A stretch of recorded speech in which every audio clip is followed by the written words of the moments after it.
El otro día estaba trabajando desde el Caballete cuando de repente...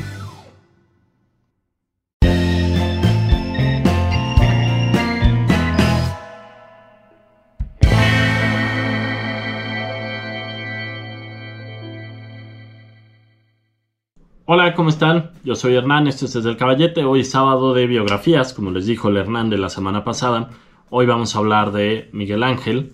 Bueno, él lo supuso, pero yo le quise complacer a Hernán de la semana pasada.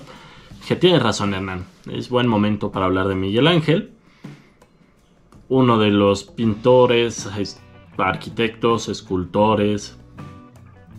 En fin, muchos decían que era el artista por excelencia. ¿Qué es el artista por excelencia? Porque hasta poeta fue.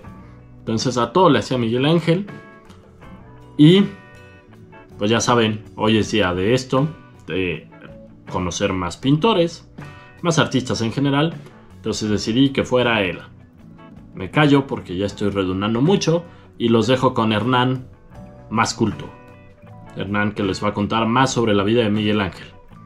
Adiós. Como les dijo Hernán, el otro Hernán, yo soy Hernán más culto. El día de hoy vamos a hablar de Michelangelo Buonarroti, nacido en Caprese el 6 de marzo de 1475, acaecido en Roma el 18 de febrero de 1564. Ya, hasta aquí llegó mi nivel de cultura, de hombre culto serio.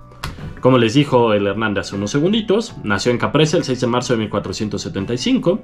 Murió de... Déjenme sacar mis cuentas mentales rapidísimo. 100 años. Madres, murió bien viejo. 6, 11... Murió de 89 años. En esa época era muy viejo. Muy, muy viejo. Y bueno, fue arquitecto, escultor, pintor y poeta.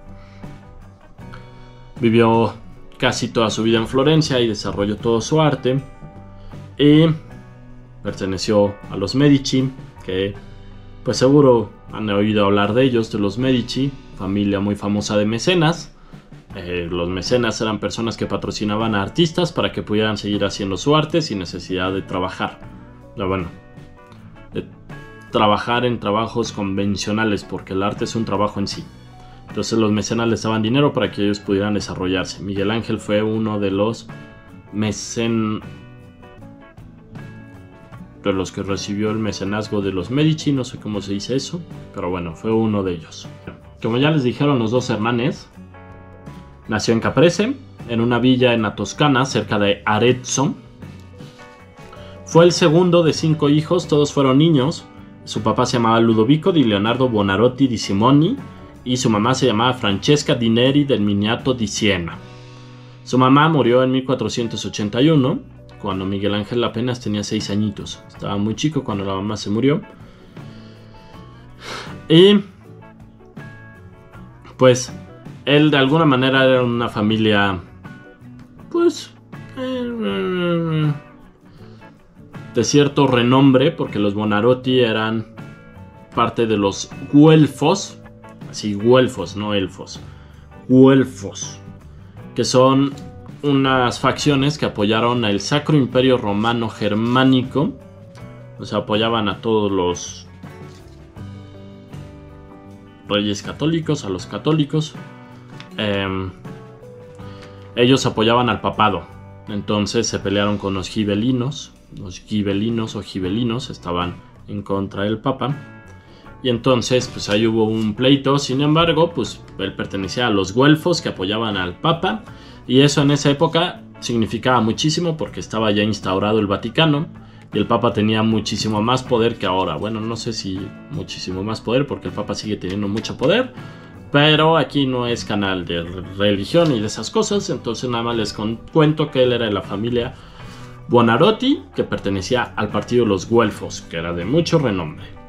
El papá, sin embargo, a pesar de venir de una familia muy nice, no era muy brillante que digamos, entonces batallaba mucho para darle el sustento a sus hijos y tuvo que irse a vivir a Florencia. Tenía de repente trabajos ocasionales dentro del gobierno, le pagaban una lanita y con eso ahí iba como subiendo. Entonces, pues se fue a Florencia porque en Florencia había una mina, tenían una mina era de él. Y ahí, pues en esa mina de este chico, Miguel Ángel empezó a conocer el mármol, empezó a darse cuenta de qué show con todo eso.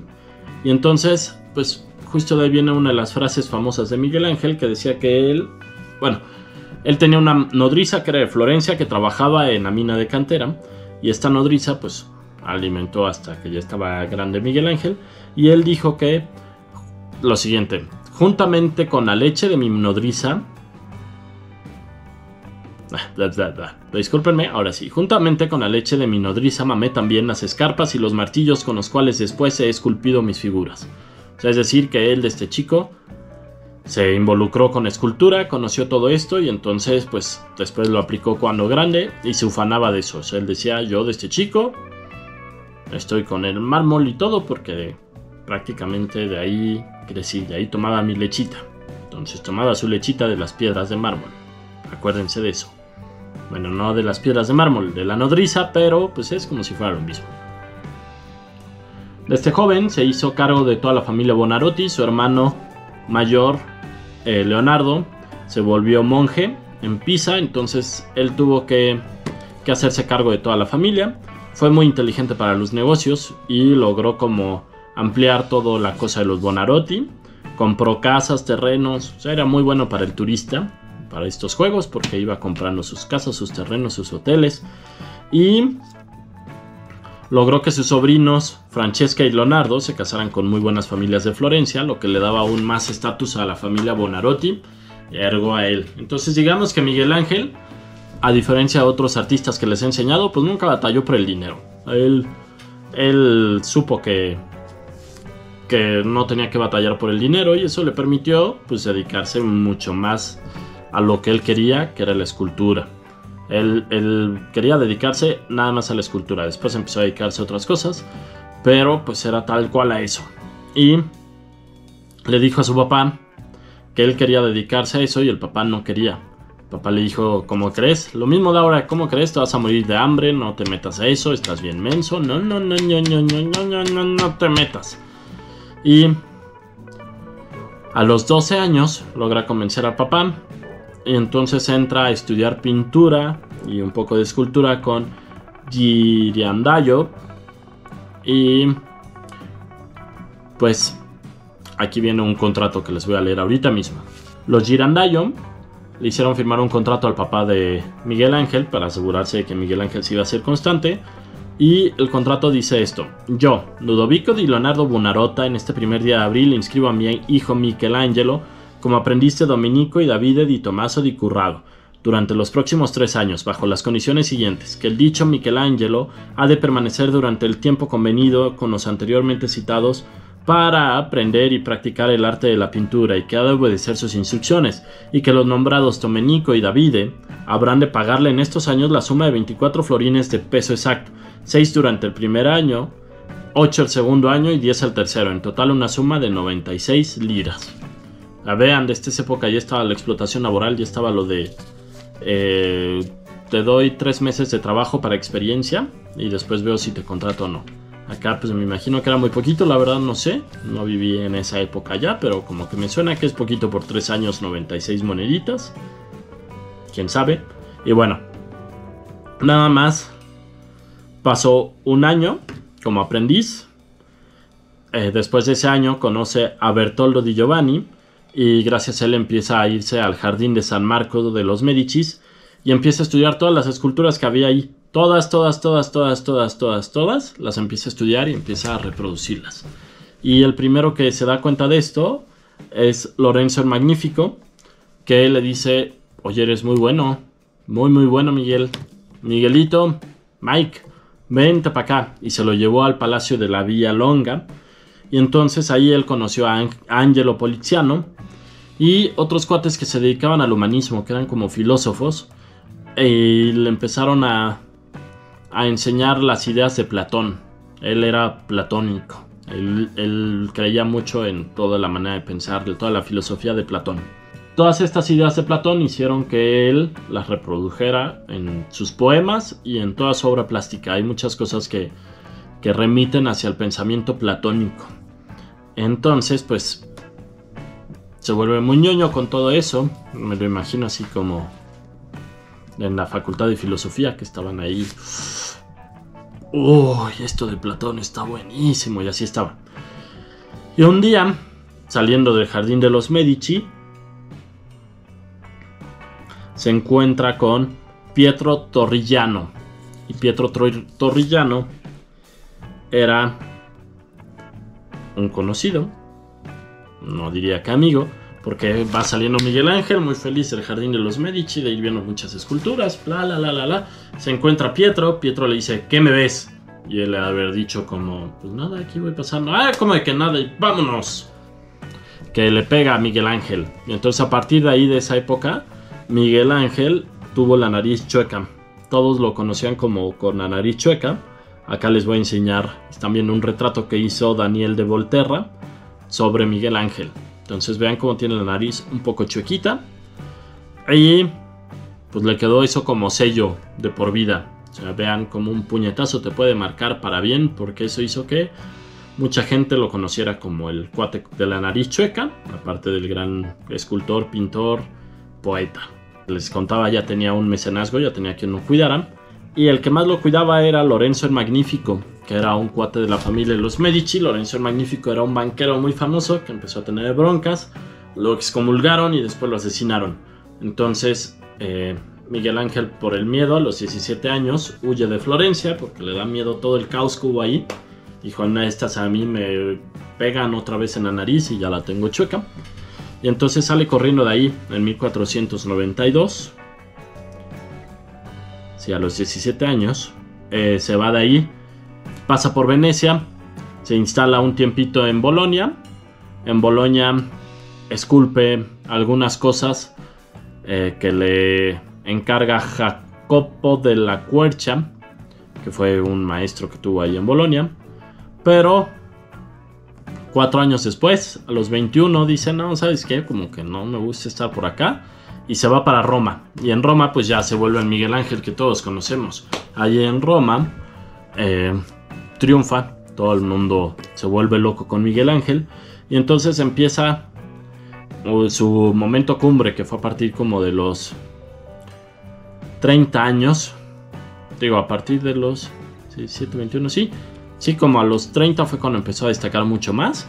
Tanto que fue reconocido como artista de primera línea. Antes, en esa época, había distintos gremios de artistas y él fue de los más altos, el artista de primera línea. Y entonces fue ahí cuando hizo el Baco, la escultura, que ahorita la van a ver. Vean el Baco. Me callo un poco, pero bueno, es una escultura que mide 2 metros, 2.03 metros, y está en el Museo Nacional de Bargello en Florencia. Después de esto, esculpe también la Piedad del Vaticano, que pues vean, es la Virgen María con el cuerpo de Jesús. Vean, también una maravilla. Lo siguiente que esculpe, se regresa un poco comparado con los otros que les acabo de enseñar. La verdad es que no está tan guau, pero bueno, es el Tondo Pitti, que era una escultura en un relieve, en un cachito pequeño de mármol. Es muy pequeña, mide nada más 82 centímetros. También está allá en Florencia. Y para que vean que no solo esculpía, también dibujaba, y dibujó esto que se llama la Batalla de Cascina, que es una cosa que pues se conserva solo el boceto, perdónenme, porque lo demás fue destruido, el óleo fue destruido, no se sabe por qué, nada más está el boceto, y después se hizo una copia pintada al óleo de Bastiano da Sangallo y 2 grabados de Marcantonio Raimondi. Vean también acá muy realista el señor. Ya después de todo esto llega el momento cúspide, y entonces esculpe el que todos conocemos, que es el David, de 5.17 metros de altura, 5 toneladas y media de peso, y lo esculpió entre 1501 y 1504 como un encargo para la ópera del Domo de la Catedral de Santa María del Fiore en Florencia. Y bueno, es impresionante, una escultura impresionante, se le ven las venas, Se dice que Miguel Ángel, para poder hacer estas esculturas y otras que hizo, pues no tenía de dónde inspirarse, entonces buscaba cuerpos muertos, moridos, se iba a la morgue, pagaba para que lo dejaran entrar a la morgue, y en la morgue estudiaba los cuerpos, lo cual era un pecado, eso no se podía hacer, y le ocasionó como muchos problemas. Sin embargo, él quería aprender todo lo que pudiera del cuerpo humano, entonces era la única manera en la que podía pues ver bien un cuerpo, lo diseccionaba, veía todas sus partes, y gracias a eso pudo hacer las esculturas como las que les acabo de enseñar. Después de todo esto, que les enseñé todo este rollo medio larguito que hubo, pues Miguel Ángel tuvo otro mecenas, se hizo otro mecenas que fue Julio I, el Papa. Este cuate empezó a pagar, le hacía muchos encargos, y de repente le dijo: yo quiero que me hagas mi monumento, mi mausoleo, ¿no? Mi tumba, tú vas a diseñar mi tumba. Entonces Miguel Ángel dijo: órale, va, está súper bien. Diseñó, hizo una cosa pues arquitectónica, hizo los planos, desarrolló todo el proyecto, la escultura que era monumental, en la que se veía pues como todo el prestigio del Papa, como pues hagan de cuenta como un agalloso, pero nada más para una persona. Así era el proyecto. Sin embargo, después de 8 meses de que estaba ahí emocionadísimo con todo esto, llegó el momento en el que el Papa le dijo: pues ¿sabes qué? La neta ya no quiero el mausoleo. Y Miguel Ángel le dijo: oye, te pasas, no manches, ya tenía escogidos los mármoles, tipo de piedra, el proyecto aquí está, ¿qué onda? No, pues la neta ya no quiero, ya no pienso morirme ahorita, entonces no es necesario. Entonces Miguel Ángel se enojó, se regresó a Florencia, y ahí estuvo haciendo berrinche, estuvo muy enojado, y de repente el Papa Julio I le dijo: mi chavo, tienes que regresar. Y él dijo: no, yo contigo ya no quiero ningún trato. Y el Papa le dijo: bueno, si no quieres ningún trato, entonces pues te quito mi apoyo y aparte te excomulgo. Y en ese tiempo que te excomulgaran, pues era una cosa muy terrible. Entonces Miguel Ángel regresó con la cola entre las patas, como un niño regañado. Le dijo: está bien, Julito, ¿qué quieres que haga? Yo dime qué hago. Y Julio le dijo: ¿cómo ves? Estoy pensando en hacer una iglesia muy granota en el Vaticano, y quiero que tú seas el encargado de decorarla. Que tú te avientes toda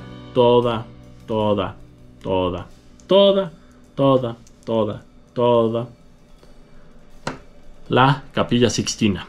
Y entonces Miguel Ángel dijo: esto sí me gusta, a mí me gustan de esos. Y entonces se aventó la bóveda de la Capilla Sixtina, que pues tiene la interpretación neoplatónica del Génesis. ¿Qué es esto del neoplatonismo o el platonismo? Pues les voy a contar rapidísimo. Platón decía que el mundo era un mundo de las ideas. Todo lo que teníamos concebido eran puras ideas. Entonces decía que existen entes inmateriales, absolutos, inmutables y universales, independientes del mundo físico, de las que derivan todo lo que existe en ese plano físico. O sea, hay unas cosas que no tienen nada que ver con esta pluma, ni con esta cámara, ni con la computadora, ni nada de esto. Sin embargo, de estas cosas es de las que deriva todo esto que vemos ahorita en este momento. Entonces, algunos ejemplos de esas cosas inmateriales son la bondad, la justicia, la virtud, o el mismo ser humano en sí mismo. Entonces, pues de ahí era como las ideas de Miguel Ángel que él seguía. Y entonces él intentó reflejarlo, como les dije hace rato, en sus cuadros, y pues creó una nueva manera de Génesis que ya todos conocemos, de la Capilla Sixtina. Si no la han visto, pues búsquenla y ya, porque está muy choteada esa imagen. Bueno, se las voy a poner ahorita aquí, rápido, la van a ver aquí. Y les cuento rápido unos 10 puntos de Platón en lo que ven a Capilla Sixtina. Un primer punto es una inteligencia que lo ordena todo. Segundo, las ideas de las que deriva el mundo de lo físico y lo terrenal, que pues es lo que les platicaba hace rato, que todo viene de ideas. Luego, los sentidos no reflejan la realidad ni permiten conocerla. Hay dos cosas distintas, que es la opinión y el conocimiento.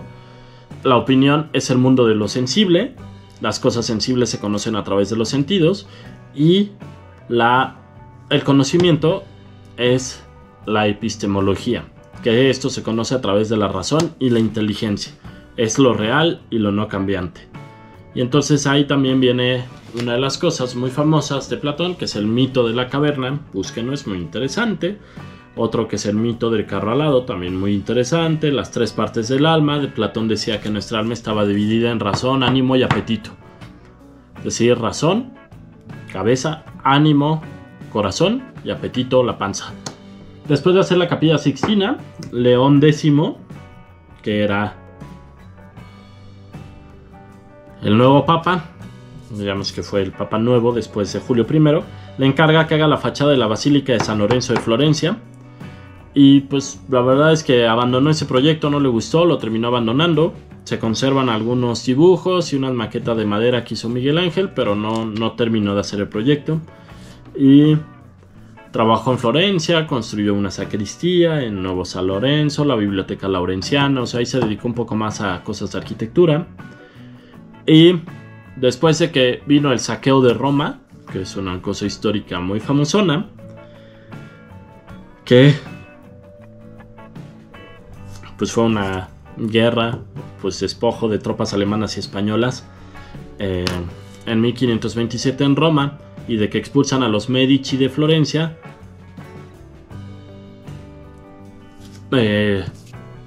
Miguel Ángel se vuelve parte del gobierno autónomo de la nueva República Florentina. O sea, es decir, Florencia se intentó separar de Italia porque vio todo esto. Bueno, ni era Italia, pero bueno, se separan, crean un nuevo gobierno y Miguel Ángel forma parte de ese gobierno. Y entonces, pues, se vuelve muy activista, muy activista, y lucha en contra de las tropas del Papa que querían tomar Florencia, y eso lo salvó de ser como pues linchado o así por la gente que seguía a los Medici, porque ellos consideraban que Miguel Ángel los había traicionado.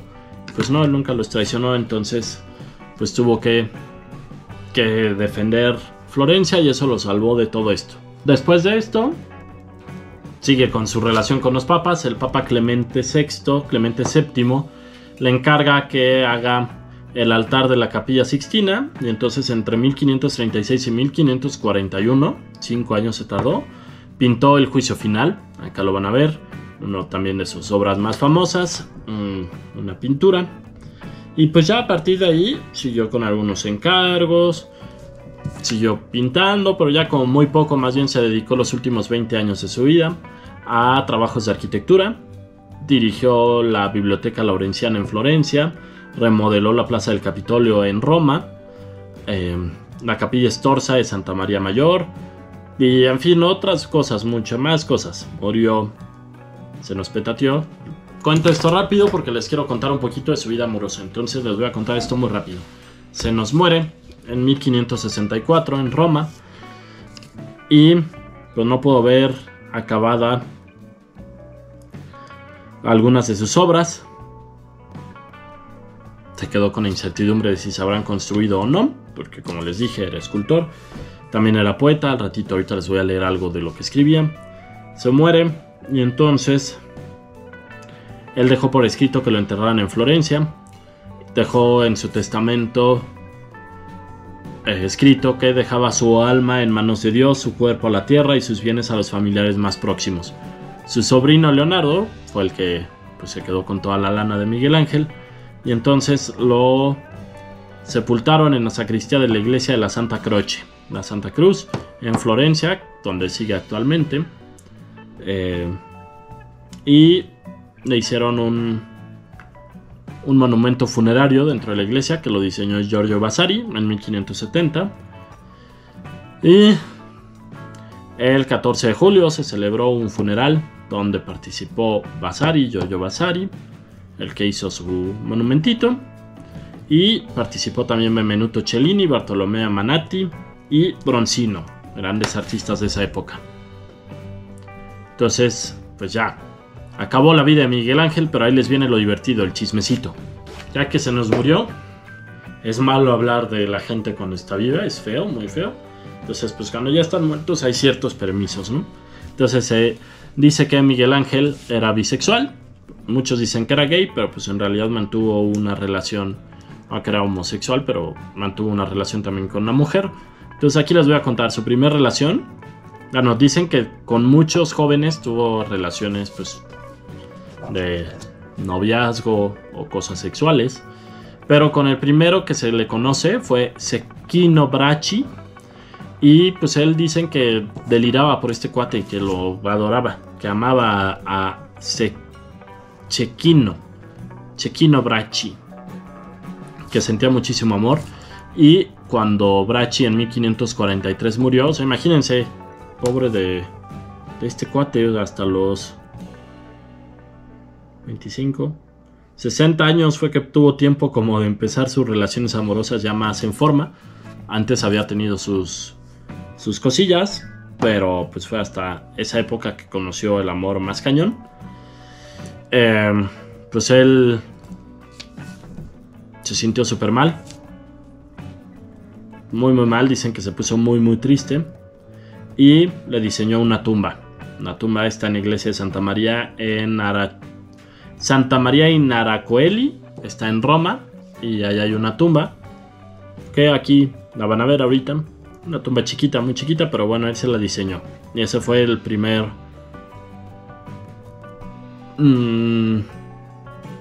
cuate con el que tuvo ahí como algo que ver.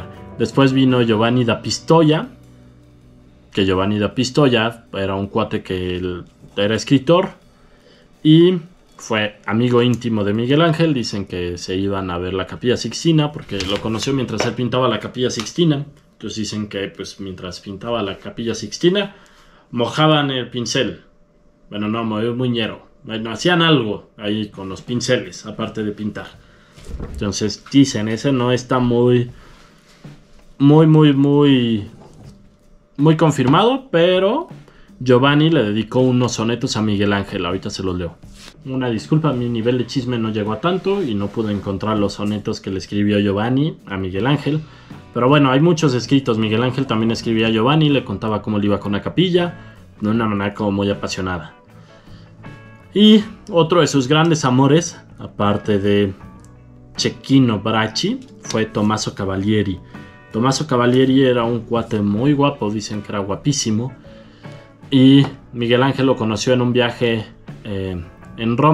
a Roma en 1532. Y escribió El cielo, le escribió lo siguiente Miguel Ángel: el cielo hizo bien impidiendo la plena comprensión de tu belleza. Si a mi edad no me consumo aún del todo es porque el encuentro contigo, Señor, fue muy breve. Nada más para que vean, o sea, lanzándole todo. Y entonces, pues empezaron una relación muy cercana, se hicieron muy amigos. Y pues Miguel Ángel decía que la belleza del hombre era superior a la de la mujer. Y entonces el amor que sentía por Tommaso era una forma que él tenía de rendirse ante la belleza platónica, porque Platón decía justo esto, que el hombre era más bello que la mujer. Un poco machista, ¿no? Medio extraño eso. Y pues Cavalieri era una familia muy nice. Él tenía 22 años, Miguel Ángel ya tenía 50 y tantos, entonces pues era muy extraño. Sin embargo, él tenía 57 años y Tommaso tenía 22 años. Y pues empezaron una relación de mucha cercanía. No se sabe bien a bien qué onda, se cree que era un noviazgo. Sin embargo, Tommaso Cavalieri se casó, tuvo hijos. Sin embargo, mientras estaba casado, yo creo que quizás era para taparle el ojo al macho. Sí. Pues él seguía manteniendo la relación con Miguel Ángel.